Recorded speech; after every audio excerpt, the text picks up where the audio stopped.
praktek-praktek semacam itu segera stop.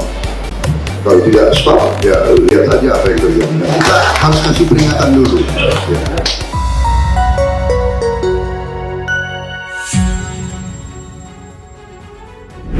Setelah dilantik sebagai Presiden ke-8 Indonesia, Prabowo Subianto menunjukkan tekadnya dalam memberantas korupsi. Beberapa tersangka koruptor telah diamankan pada kurun waktu 10 hari kerja, menunjukkan Prabowo Subianto melakukan gerakan cepat dalam hal pemberantasan korupsi di awal roda pemerintahannya. Tindakan ini berhasil mengungkapkan kasus-kasus besar yang merugikan negara hingga triliun rupiah. Nah, selengkapnya 10 koruptor ditangkap di era Presiden Prabowo.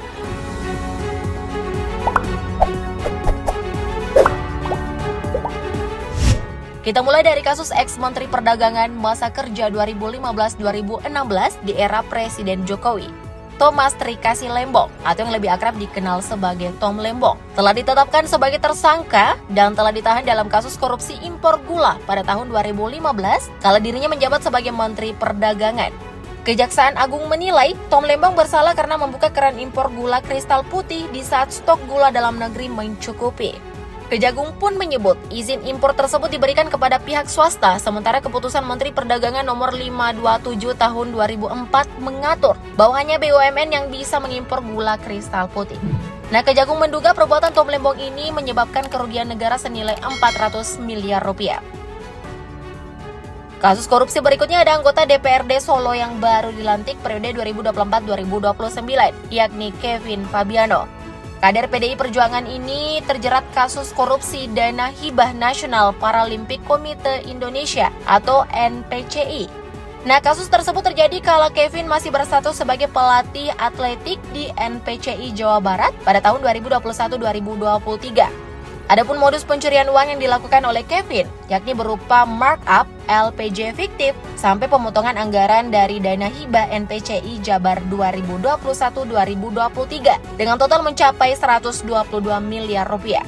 Akibat perbuatan yang dilakukan Kevin, kerugian keuangan negara mencapai 5 miliar rupiah. Kevin tak sendirian, dia bersama bendahara NPCI Jabar telah ditetapkan tersangka dalam kasus besar ini. Uang hasil korupsinya mungkin dipakai untuk dana kampanye caleg kemarin kali ya. Kasus lain yang juga berhasil terungkap yakni keterlibatan satu orang dari PT Aset Pasifik dalam dugaan kasus korupsi izin ekspor minyak sawit mentah atau CPO dan turunannya. Nah, Kejagung pun telah melakukan pemeriksaan dan penggeledahan di 2 kantor PT Aset Pasifik yang terlibat kasus korupsi. Kejagung pun berhasil menyita uang tunai hampir 1 triliun rupiah, tepatnya 800 miliar rupiah yang diduga terkait kasus korupsi Duta Palma Group. Perusahaan yang melakukan korupsi dalam proses izin ekspor CPO yang menyebabkan kerugian negara dalam skala besar. 1 tersangka pun telah ditahan dalam kasus ini. Kemudian ada uang sebesar 920 miliar rupiah yang ditemukan penyidik Kejagung setelah melakukan serangkaian penggeledahan di kediaman milik mantan pejabat Mahkamah Agung yakni Zarof Richard. Dalam pengembangan penyidikan kasus suap gratifikasi hakim terkait vonis bebas Ronald Tanur. Uang fantastis tersebut diakui Zarof sebagai hasil pengurusan perkara selama bertugas di MA. Nah, Zarof ditangkap penyidik Kejagung di Bali pada Kamis 24 Oktober 2024 lalu.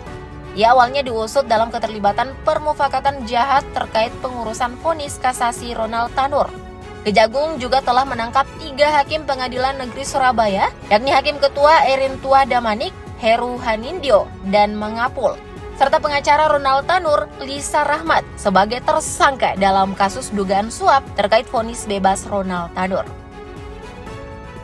Nah, tak hanya pejabat tinggi dan terkenal di instansi besar yang berhasil ditangkap di era pemerintahan Prabowo yang baru saja bekerja. Ada ayah dan anak yang merupakan kepala desa dan sekretaris desa Talang Renah, Kecamatan Air Besi, Kabupaten Bengkulu Utara yang terkena operasi tangkap tangan. Sarman dan anaknya diduga melakukan korupsi dana desa tahun anggaran 2023 yang menyebabkan kerugian negara sebanyak 280 juta rupiah. Uang tersebut diduga mereka pakai untuk berfoya-foya dan biaya keperluan pribadi sehari-hari.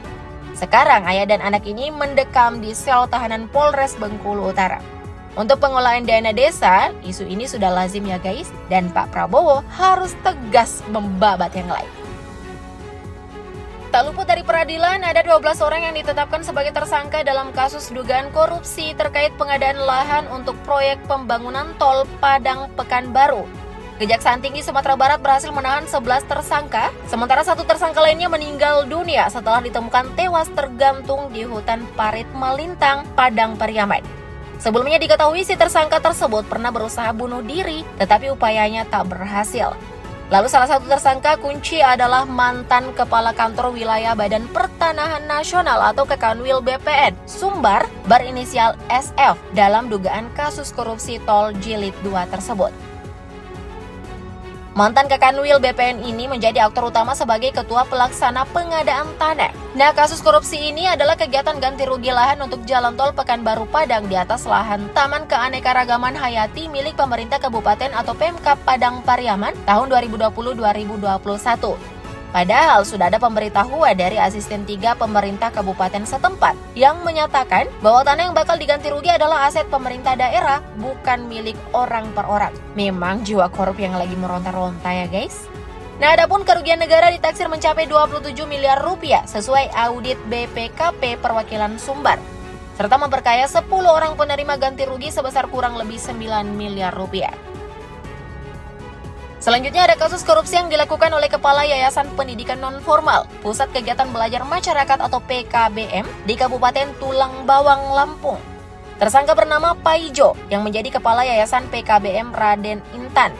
Ia ditetapkan sebagai tersangka kasus tindak pidana korupsi oleh Kejaksaan Negeri Tulang Bawang karena menyalahgunakan anggaran bantuan operasional Satuan Pendidikan atau BOSP dari Kementerian Pendidikan dan Kebudayaan tahun anggaran 2002-2023.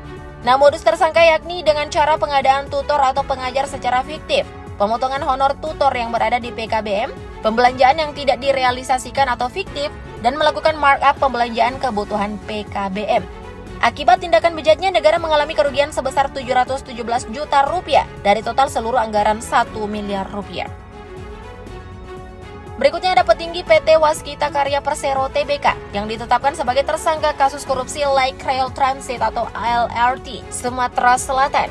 Nah, ada 3 tersangka dalam kasus korupsi tersebut, yakni Kepala Divisi 2 PT Waskita Karya, Kepala Divisi Gedung 2 PT Waskita Karya, dan Kepala Divisi Gedung 3 PT Waskita Karya. Modus operandi yang digunakan oleh ketiga tersangka, yakni melakukan markup terhadap nilai kontrak pekerjaan perencanaan. Kemudian ada gratifikasi yang diberikan kepada beberapa pihak senilai 25,6 miliar rupiah. Estimasi kerugian negara diperkirakan mencapai 1,3 triliun rupiah. Angka yang bisa dipakai menyejahterakan warga miskin di Indonesia. Terakhir ada kasus besar yang melibatkan PT Antam Indonesia. Penyidik Kejaksaan Agung pun terus mengusut kasus dugaan tindak pidana korupsi pada pengelolaan kegiatan usaha komoditi emas tahun 2010-2022. Pengusutan terkait produksi ilegal logam mulia PT Antam dengan total 109 ton. Nah, Kejagung pun menetapkan 13 tersangka dalam kasus korupsi logam mulia PT Antam ini. 6 diantaranya merupakan General Manager atau GM Unit Bisnis Pengelolaan dan Pemurnian Logam Mulia atau UBPPLM PT Antam periode kurun waktu 2010-2021. Keenam tersangka menyalahgunakan kewenangannya dalam melakukan kegiatan secara ilegal terhadap jasa manufaktur, di mana semestinya berupa aktivitas peleburan, pemurnian, dan pencetakan logam mulia. Malah mereka melawan hukum dan tanpa kewenangan melekatkan logam mulia milik swasta dengan merek LM Antam. Sementara itu, 7 tersangka lainnya adalah pelanggan jasa manufaktur UBPPLM PT Antam. Masing-masing disebut telah melawan hukum melakukan persekongkolan dengan para General Manager UBPPLM untuk menyalahgunakan jasa manufaktur. Pada akhirnya namanya kejahatan tercium juga baunya. Nah, menurutmu dari serangkaian pengungkapan kasus korupsi yang telah berlangsung, apa pemerintah Prabowo bisa diandalkan dalam menindak tegas pelaku korupsi? Komen di bawah dong. Thank you update lovers.